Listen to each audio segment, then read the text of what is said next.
This Ben is speaking for Pappy. He knows the value of free labor. Let's take a close look at President Grover Cleveland.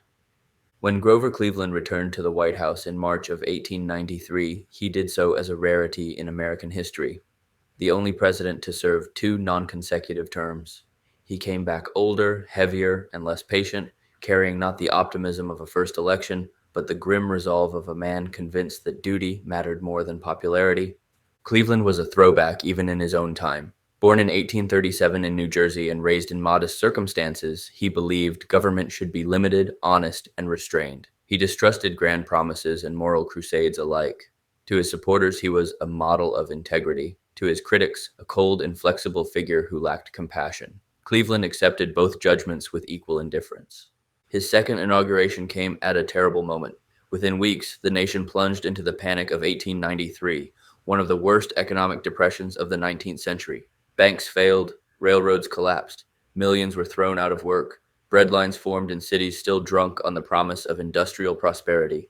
Cleveland's response reflected his deepest convictions. He believed the federal government had no obligation to provide direct relief to suffering citizens. Charity, he insisted, belonged to states, churches, and individuals, not Washington. This stance hardened public resentment as unemployment spread and desperation grew. At the heart of the crisis lay a fierce debate over money. Farmers and laborers demanded the free coinage of silver to inflate the money supply and ease debt burdens. Cleveland, a firm defender of the gold standard, believed sound money was essential to national stability. When the nation's gold reserves dwindled, he arranged controversial loans with private financiers to stabilize the treasury, saving the currency but inflaming accusations that he favored Wall Street over working people. Labor unrest erupted into violence during the Pullman strike of 1894, when railroad workers shut down rail traffic across much of the country.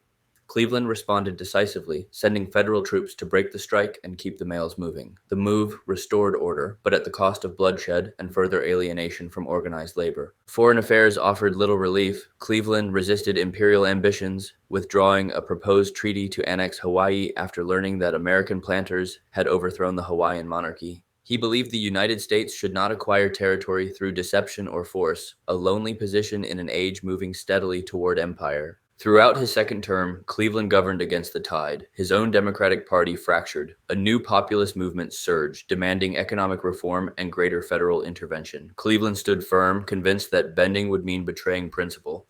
By the time he left office in 1897, his popularity had collapsed. Yet history has been kinder to him than to his contemporaries. Cleveland was no visionary, but he was consistent. He believed the Constitution limited government power even in times of suffering. He believed honesty mattered even when it cost elections. He believed that leadership sometimes meant standing alone.